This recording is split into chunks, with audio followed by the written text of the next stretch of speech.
Assalamualaikum warahmatullahi wabarakatuh. Perkenalkan, nama saya Andini Rosita Dewi dengan NIM 230803102010. Di sini saya akan menjelaskan tentang akuntansi pinjaman Kort, yang dimana outline-nya yang pertama definisi dan penggunaan, yang kedua ketentuan syar'i, rukun transaksi dan pengawasan syariah transaksi pinjaman Kort, yang ketiga alur transaksi pinjaman Kort, yang keempat perhitungan dan penjurnalan, yang kelima penyajian pinjaman Kort, yang terakhir kesimpulan. Definisi dan penggunaan. Secara terminologi, Kort berarti menyerahkan tahta kepada orang yang menggunakannya untuk dikembalikan gantinya pada suatu saat. Kort merupakan transaksi yang diperbolehkan. Akad Kort merupakan akad yang memfasilitasi transaksi peminjaman sejumlah dana tanpa adanya pembebanan bunga atas dana yang dipinjam oleh nasabah. Transaksi Kort pada dasarnya merupakan transaksi yang bersifat sosial karena tidak diikuti dengan pengambilan keuntungan dari dana yang dipinjamkan. Ketentuan transaksi pinjaman Kort. Yang pertama, larangan mencairkan pengembalian atas suatu pinjaman tambahan. Yang kedua, larangan menunda pembayaran pinjaman bagi orang yang mampu. Ketiga, perintah meringankan beban orang yang kesulitan membayar pinjaman. Keempat, pembolehan mengenakan biaya administrasi. Kelima, pembolehan pengenaan sanksi pada peminjam yang mampu tapi melalaikan kewajibannya. Selanjutnya ada rukun transaksi pinjaman Kort. Yang pertama, transaksor, itu pihak-pihak yang berakad. Kedua, objek Kort, mahal al-Kort, itu harta atau uang yang dipinjamkan. Yang ketiga, ijab dan qabul, pernyataan kesepakatan kedua belah pihak. Setelah itu pengawasan syariah. Yang pertama, memastikan pembiayaan Kort tidak digunakan untuk kegiatan yang bertentangan dengan prinsip syariah. Yang kedua, memastikan sanksi hanya diberikan kepada nasabah yang sengaja lalai membayar bukan karena kesulitan ekonomi. Yang ketiga, memberikan kelonggaran waktu bagi nasabah yang kesulitan keuangan. Keempat, memastikan pendapatan dari sanksi dicatat sebagai dana kebajikan. Yang kelima, memastikan dana Kort konsumtif berasal dari sumber sosial bukan dari modal atau investasi bank. Yang keenam, memastikan dana Kort untuk talangan nasabah berasal dari modal bank. Selanjutnya ada alur-alur transaksi. Yang pertama, seleksi dan akad Kort. Bank syariah terlebih dahulu menilai kelayakan nasabah yang mengajukan pinjaman. Jika disetujui, maka dilakukan akad Kort, yaitu perjanjian pinjaman tanpa bunga antara bank dan nasabah sesuai prinsip syariah. Yang kedua, penyerahan dana Kort.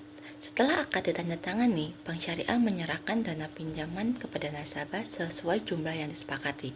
Dana ini biasanya digunakan untuk kebutuhan mendesak atau keperluan tertentu. Yang ketiga, pengembalian dana Kort. Nasabah wajib mengembalikan dana pinjaman sesuai jumlah yang diterima dan dalam jangka waktu yang telah ditentukan.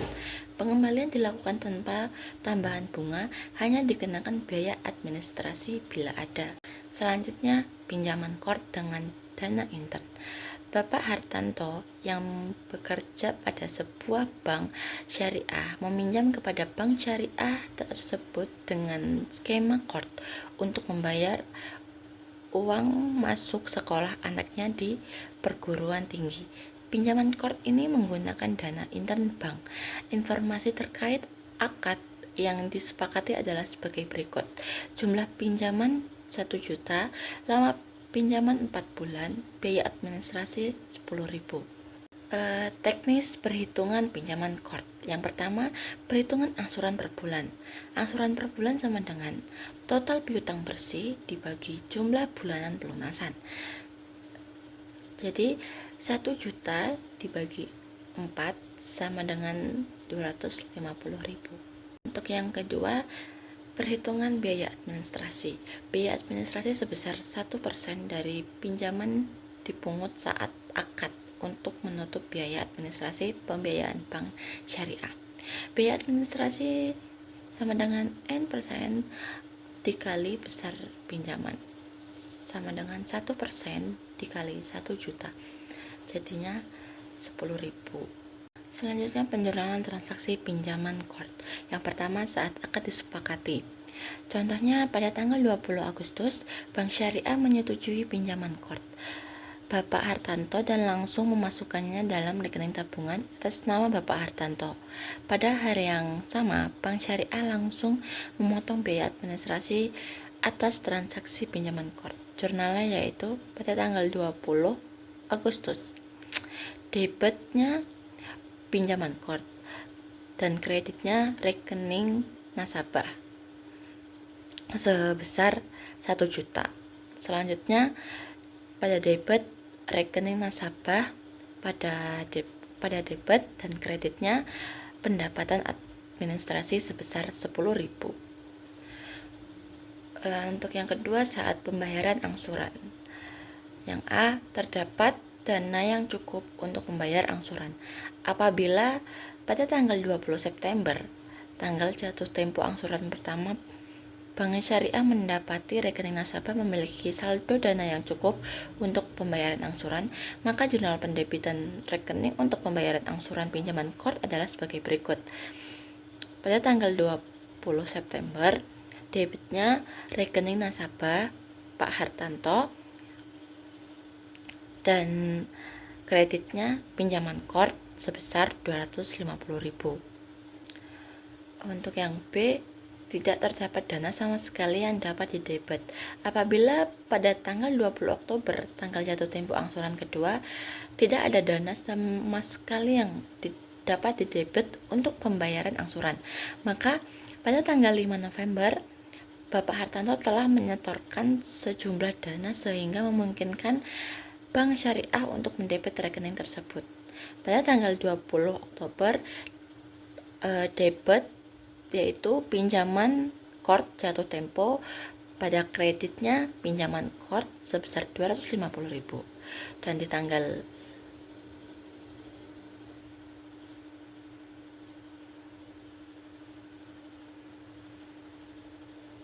Dan pada tanggal 5 November itu debitnya rekening nasabah Bapak Hartanto pada kredit pinjaman Court jatuh tempo sebesar 250.000. Untuk yang C, terdapat dana yang terbatas sehingga hanya dapat mendebit sebagian dari jumlah angsuran. Jika pada tanggal 20 November, tanggal jatuh tempo angsuran ketiga, terdapat keterbatasan dana sehingga Bank Syariah hanya dapat mendebit 150.000. Pendebitan berikutnya baru dapat dilakukan pada tanggal 10 Desember 2000.